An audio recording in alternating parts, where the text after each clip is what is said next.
உலக மக்கள் அனைவருக்கும் வணக்கம். நான் ராமு பிரபாகரன். ஃப்ரீ அட்வைஸ் கேட்டாக்கலுங்க கேட்காட்டிப்பாங்க அப்படிங்கிற இந்த கான்செப்டில் நம்ம 100 முக்கியமான ஃப்ரீ அட்வைஸ் நான் அடுத்தடுத்த பதிவில், ஸோ இந்த ஒரு பதிவில் இல்லை, அடுத்தடுத்த பதிவில் நம்ம பார்க்க போகிறோம். இந்த பதிவில் முதல் அட்வைஸ் நான் உங்களுக்கு பார்ட் 1 பார்ட் 2 அந்த மாதிரி நான் போட்டே வரேன். ஸோ இதில் வந்து பார்த்திங்கன்னா முதல் அட்வைஸ். ஸோ இது எது சம்மந்தமான அட்வைஸ் அப்படின்னு பார்க்கும்போது, ஒவ்வொரு ட்ரேடரும் ஒரு சக்ஸஸ்ஃபுல் ட்ரேடராக உருவாகணும் அப்படின்னா ஸோ நம்ம என்னென்ன விஷயங்கள்லாம் நம்ம செய்யணும். அதாவது நம்மளுடைய கேபிட்டல்லேருந்து strategy, money management, so investment, trading, so எந்த வகையான ட்ரேடிங், ஸோ அது எப்படி பண்ணலாம், ஏது அப்படிங்கிறத ஒரு ஃபுல் டீட்டெயிலையும் நான் வந்து பார்த்திங்கன்னா அந்த ஒரு 100 ஃப்ரீ அட்வைஸ் மூலமாக நான் உங்களுக்கு ஷேர் பண்ண போகிறேன். ஸோ நான் மறுபடியும் சொல்கிறேங்க, இது ஃப்ரீ அட்வைஸ், கேட்டாக்கலுங்க கேட்காட்டிப்பாங்க. நம்முடைய முதல் அட்வைஸ், அதாவது நம்ம ஒரு இன்வெஸ்டராக இருக்கலாம், இல்லை ஒரு ட்ரேடராக இருக்கலாம். அதாவது ஸ்டாக்ஸை வாங்கி வச்சுட்டு 6 மாதம் 1 வருஷம் கழித்து நம்ம செல் பண்ணுற மாதிரி ஒரு இன்வெஸ்டராக இருக்கலாம், இல்லை ட்ரேடர். ஸோ மேக்ஸிமம் வந்து பார்த்திங்கன்னா ட்ரேடராக இருக்க தான் விரும்புகிறோம், ஸோ நான் உட்பட.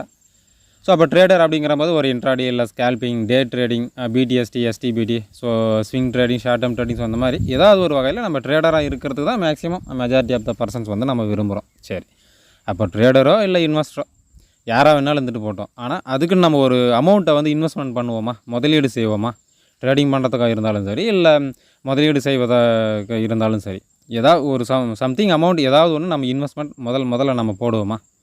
ஒரு 100 ரூபாயோ, 1000 ரூபாயோ, 10,000 ரூபாயோ, 1 லட்ச ரூபாயோ, அதுக்கு மேலேயோ சம்திங் இருக்கட்டும்.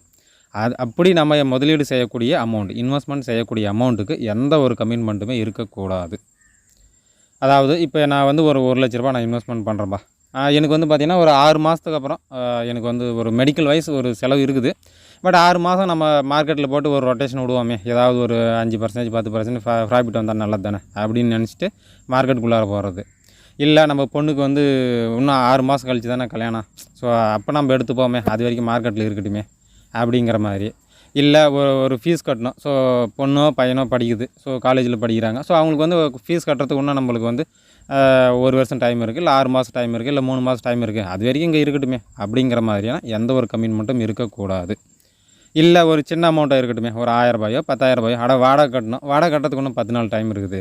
இல்லை நம்ம நண்பருக்கு ஏதோ ஒரு கடனாக கொடுக்கணும், ஸோ இன்னும் 10 நாள் அவனுக்கு கொடுக்கறதுக்கு டைம் இருக்கே, அப்புறமா பார்த்துப்போம், அது வரைக்கும் எங்களை மார்க்கெட்டில் போட்டு ஏதாவது 5% 10% ப்ராஃபிட் பண்ணுவோமே அப்படிங்கிற மாதிரி எந்த ஒரு கமிட்மெண்ட்டும் இருக்கக்கூடாது.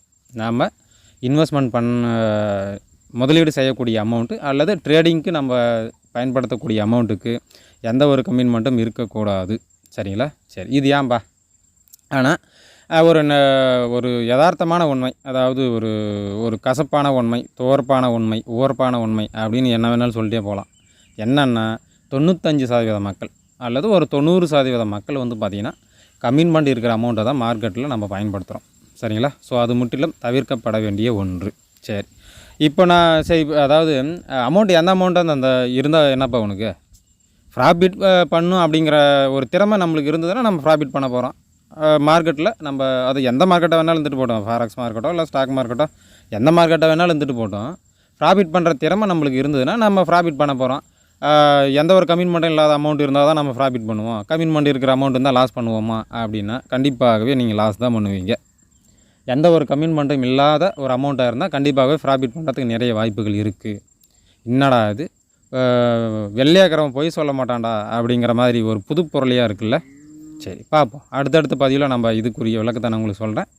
பட் எந்த ஒரு கமிட்மெண்ட்டும் இல்லாத ஒரு பணமாக இருக்கும்போது நம்ம ப்ராஃபிட் பண்ணுறதுக்கு நிறைய வாய்ப்புகள் இருக்குது.